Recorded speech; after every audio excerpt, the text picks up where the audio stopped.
Próximo item, perseguição aos cristãos e antissemitismo. Lembrando que o antissemitismo é a perseguição aos judeus.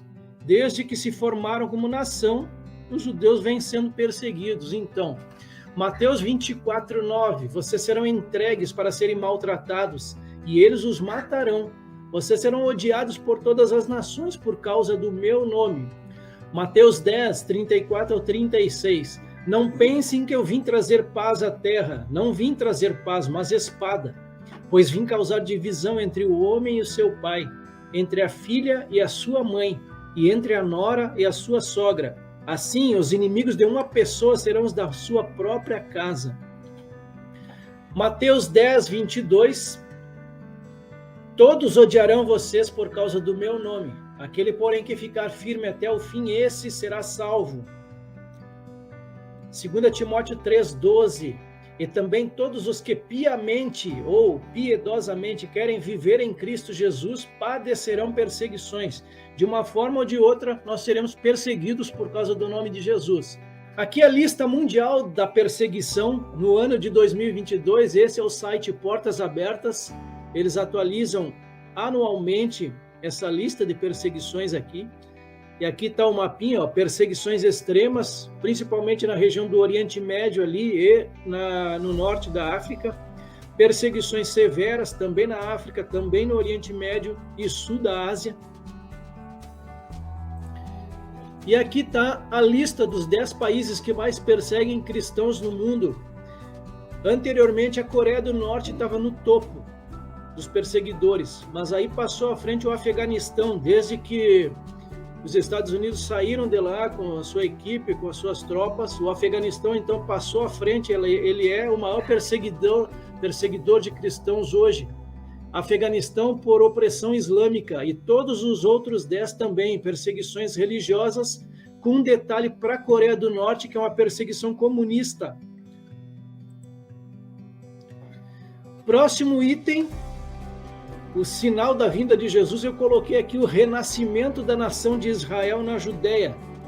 Até a Segunda Guerra Mundial, ali ninguém imaginava que a nação de Israel fosse renascer, voltar. Mas se a gente fosse lá em Ezequiel 37, que é a principal referência desse texto, a visão de um vale de ossos secos, ela vai falar isso, é uma profecia de dupla referência que fala do renascimento de Israel, que acabou ocorrendo ali em 1948. Portanto, profetize e diga-lhes, assim diz o Senhor Deus, eis que abrirei as sepulturas de vocês e os farei sair delas, ó povo meu, e os levarei de volta à terra de Israel. Próximo item, multiplicação do conhecimento, da ciência, do saber. Eu coloquei esse sinal da vinda de Jesus aí, mas eu vou deixar uma outra linha de interpretação a respeito disso, eu já vou ler para vocês aqui. Então, lá em Daniel 12, versículo 4, diz assim, ó, e tu, Daniel, encerra estas palavras e sela este livro até o fim do tempo. Muitos correrão de uma parte para outra, e o conhecimento, o saber, a ciência se multiplicará. Porém, no entanto, um dos autores aqui que eu tenho como referência dentro desse estudo, ele diz o seguinte: muitos pensam que esta expressão é uma profecia sobre os avanços do conhecimento científico e da tecnologia. O sentido da palavra ciência no texto de Daniel tem a ver com o saber das coisas, ser ou estar informado, ou ter conhecimentos específicos sobre algo. Por isso, a multiplicação da ciência refere-se ao aumento do conhecimento sobre o conteúdo expresso da profecia de Daniel, não tendo relação alguma com o avanço da ciência formal. Então, esse é uma das linhas de pensamento a respeito de Daniel 12:4. O fato é que o conhecimento, a multiplicação do saber em toda a Terra, pelo ser humano, né, ela vem aumentando de fato aí nos últimos 50 anos, podemos colocar até os últimos 100 anos aí com o avanço da indústria, né? Então, desde então, aviões, tecnologia vem sendo desenvolvidas. Então, de qualquer forma, coloquei aí também como sinal da vinda de Jesus a multiplicação do conhecimento. Próximo tópico, é o 8º tópico aqui, multiplicação da iniquidade, ou seja, multiplicação da maldade, do pecado, e a diminuição do amor. Os dois estão ligados entre si. A multiplicação da iniquidade, ela é a causadora da diminuição do amor. Vamos começar então com Gênesis capítulo 6, versículos 5 e do 11 ao 13. O Senhor viu que a maldade das pessoas havia se multiplicado na terra e que todo o desígnio do coração delas era continuamente mau. A terra estava corrompida à vista de Deus e cheia de violência. Deus olhou para a terra e eis que estava corrompida, porque todos os seres vivos haviam corrompido seu caminho na terra. Então Deus disse a Noé: resolvi acabar com todos os seres humanos, porque a terra está cheia de violência por causa deles. Eis que os destruirei juntamente com a terra. E isso de fato aconteceu com o dilúvio, e mais à frente vocês vão entender por que eu trouxe aqui Gênesis 6 falando sobre a época de Noé. E aqui em Mateus 24:12, fazendo referência direta a esse item aqui, e por se multiplicar a iniquidade, o amor de muitos esfriará. Próximo, tempos trabalhosos, tempos difíceis, tempos terríveis, por conta até mesmo da carnalidade humana. O texto principal está aqui em 2 Timóteo, capítulo 3, do versículo 1 ao 9, mas você precisa saber disto.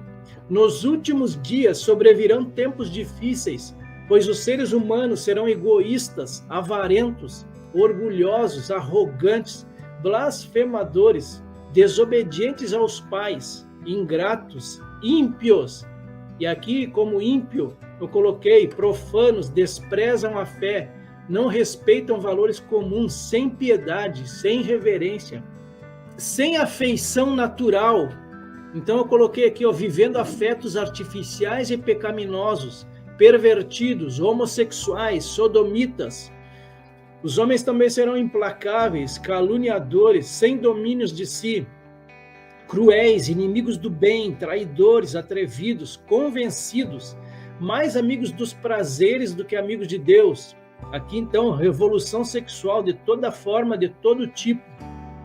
A gratificação sexual é o Deus deles. E aqui ele segue, tá? Ele segue esse texto aqui, ele é muito bom, bem interessante esse texto. 2 Timóteo 3, versículo 1 a 9. Aí a gente chega naquilo que eu comecei a tratar no início, né? A ressurreição dos mortos em Cristo e o arrebatamento da igreja também é um sinal da vinda de Jesus. Isso está lá em 1 Tessalonicenses, 2 Tessalonicenses também. Não vou entrar muito em detalhes, porque a gente já falou sobre isso, eu acho que 2 sábados aqui somente, sobre ressurreição dos mortos e arrebatamento da igreja, mas eu coloco aqui como sinal da vinda de Jesus também. Próximo tópico, 11º, ascensão do anticristo. A ascensão do anticristo, então, segundo a doutrina pré-tribulacionista, a igreja é arrebatada, os mortos em Cristo são ressuscitados e, posteriormente a isso, virá a ascensão do anticristo dentro daqueles 10 reis ali do antigo Império Romano. Apocalipse 6:2, o Cordeiro abre os selos, a gente viu isso há 2 sábados atrás. Então vi um cavalo branco, o seu cavaleiro tinha um arco e foi-lhe dado uma coroa. E ele saiu vencendo e para vencer. É a figurando aqui a saída política do anticristo, o surgimento dele no mundo. Apocalipse 13:1, um outro spoiler aqui. Vi emergir do mar uma besta que tinha 10 chifres e 7 cabeças, e sobre os chifres 10 diademas, e sobre as cabeças nome de blasfêmia. Também essa é uma referência ao anticristo. Daniel 7, versículos 7 e 8, o chifre pequeno, falando também sobre o anticristo. Não vou entrar muito em detalhes aqui nesse texto, mas aqui em Daniel também 7, 24 e 25, o rei, ele se levanta dos 10 reinos, dos 10 reis. Depois deles, se levantará outro rei que será diferente dos primeiros e derrotará 3 reis. Ele falará contra o Altíssimo, oprimirá os santos do Altíssimo e tentará mudar os tempos e a lei, e os santos serão entregues nas mãos deles por um tempo, tempos e metade de um tempo. Aqui em 2 Tessalonicenses, capítulo 2, é a revelação do homem da iniquidade. Falamos também um pouquinho sobre isso.